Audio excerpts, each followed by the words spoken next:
Number one, don't.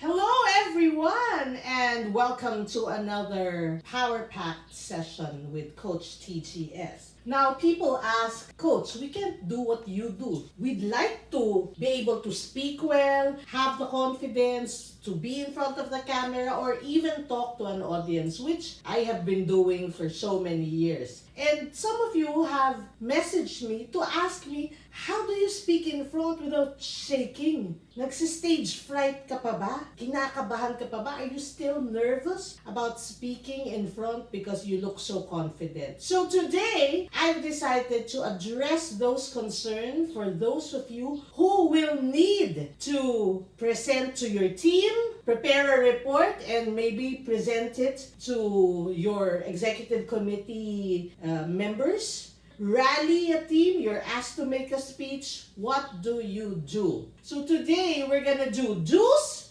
and don'ts of public speaking. Alright, I'm going to give you do number one. It's called the power stance. What you do is when you speak, your legs should be apart. And you have to, I'm going to do this, you have to tilt a little forward. So when you speak, you're actually tilting forward. This will create balance. Because if you go like that and your legs are together, see, there is a tendency for you to sway. And you don't like that. So it's called power stance. So that you would be able to do your hand movements and there is force. This isn't my original. I learned this from the world speaking champion. His name is Dhananjaya. 2018, I'll show you a picture, fangirl moment with the world speaking champion, public speaking champion. Can you imagine? This is the championship for all Toastmasters all over the world.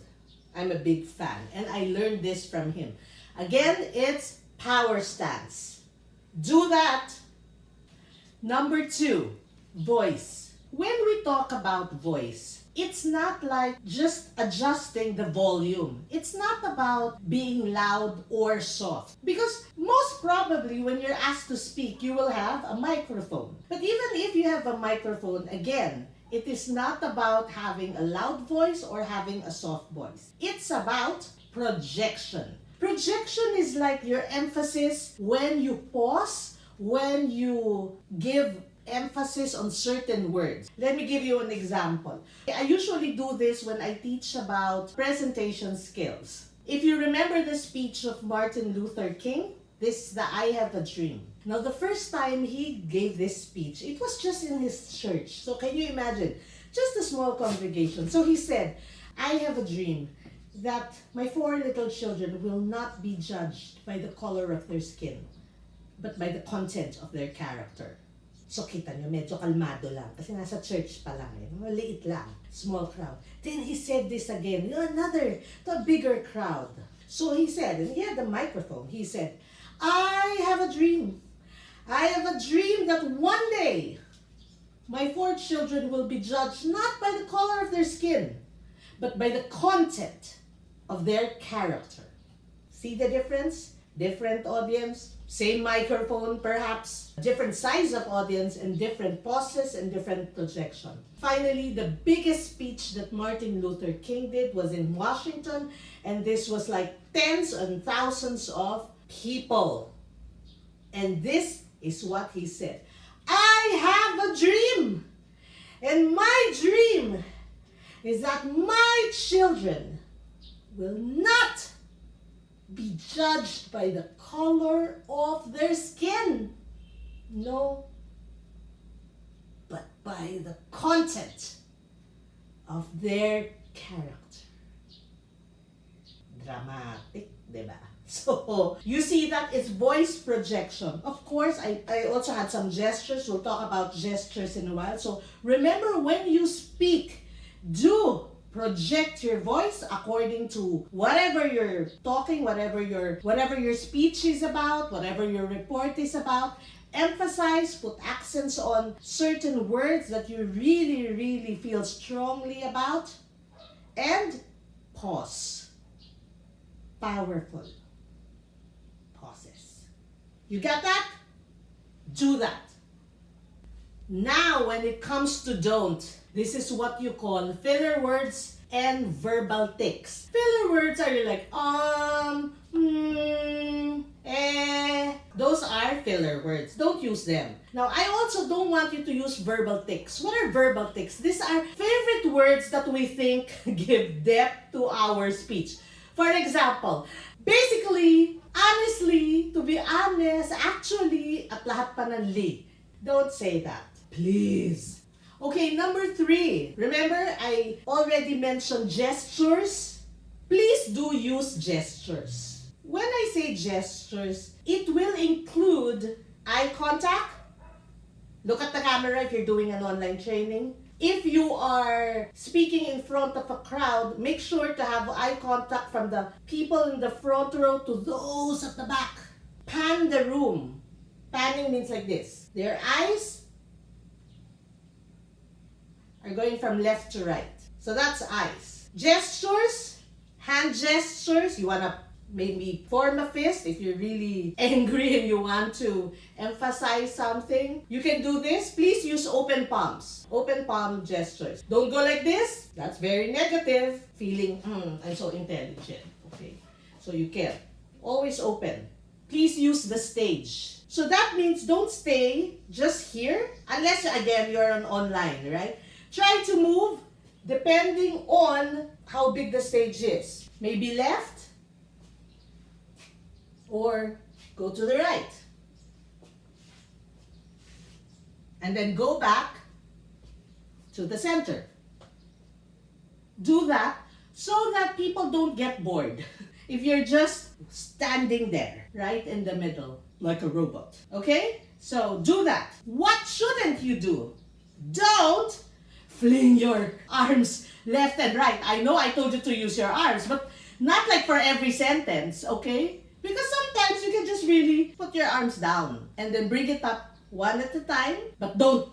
You get my point. Now, when I ask you to walk the stage, don't like walk and then walk and then walk. People get dizzy. So you have to time your gestures according to your speech. What's the don't when it comes to gestures? Don't overdo it.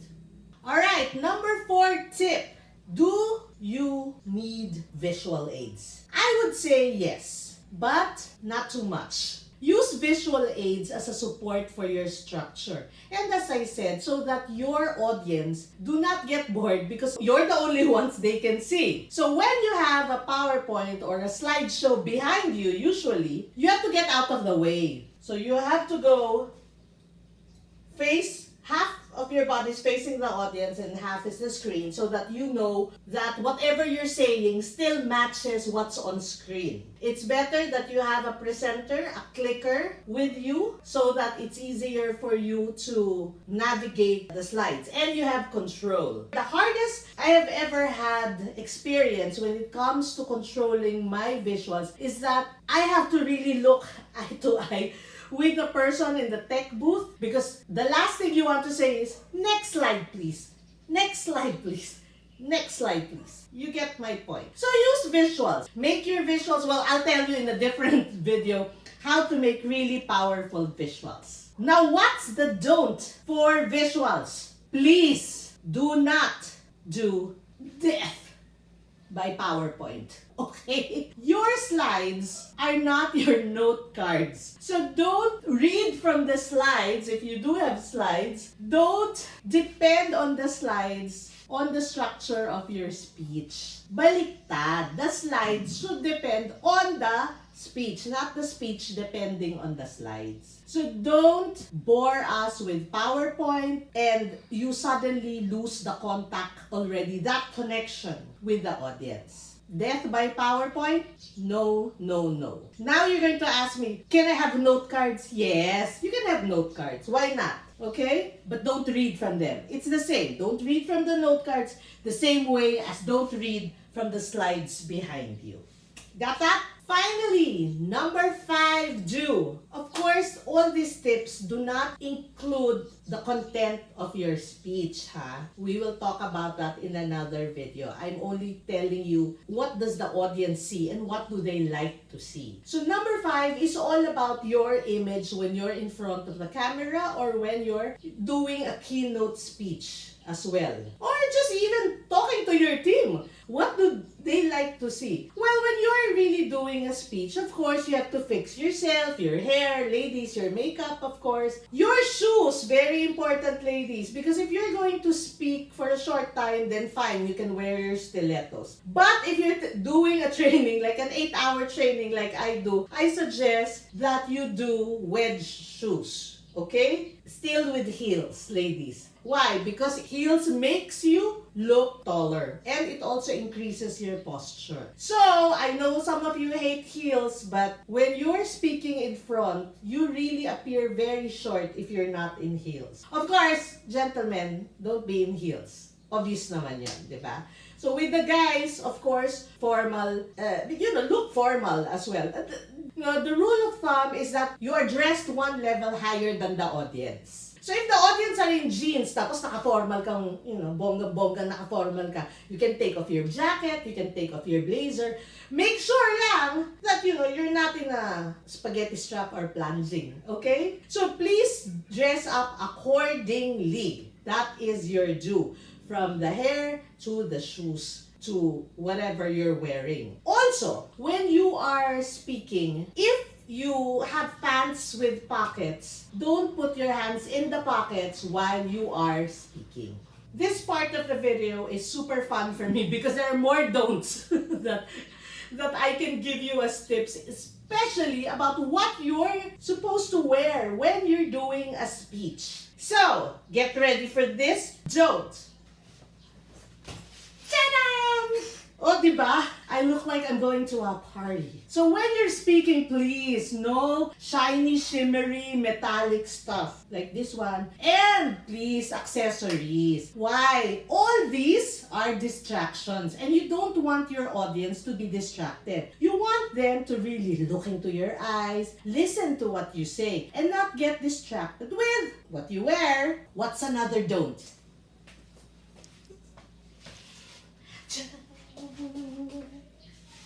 O, diba?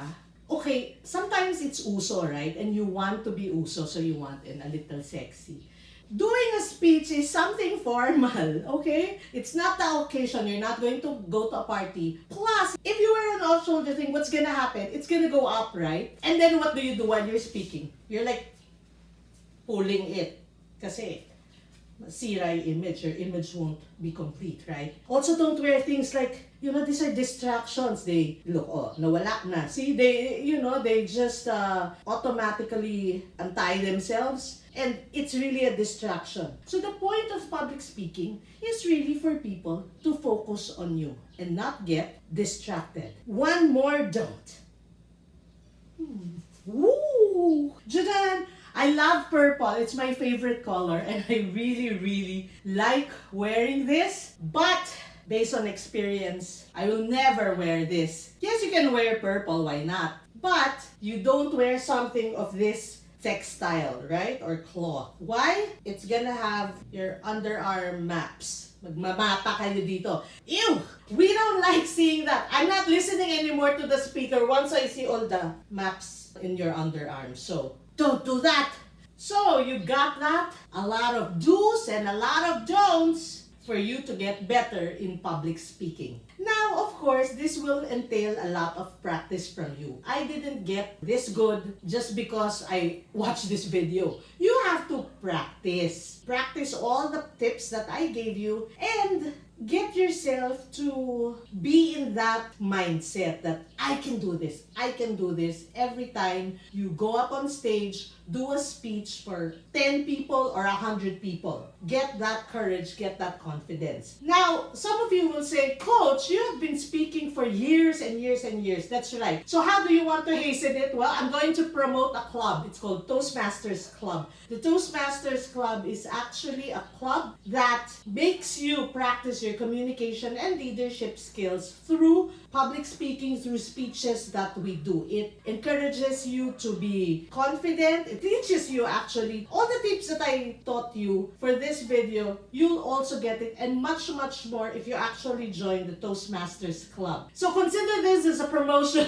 for the Toastmasters Club. If you're interested, please contact me so I can hook you up with a club that is nearest your home or place of work. It will hasten. I promise you, the club will hasten your talent, your skill in public speaking. I am a member. Despite being a public speaker for a long time, I still decided to join Toastmasters Club because, education never stops. And if you haven't started, this is a perfect place for you. So join us also in Toastmasters. If you like this video, please watch other videos. There's this video and there's this video. Please like, comment, subscribe, push the notification bell. You know the rest. This is Coach TGS, signing off.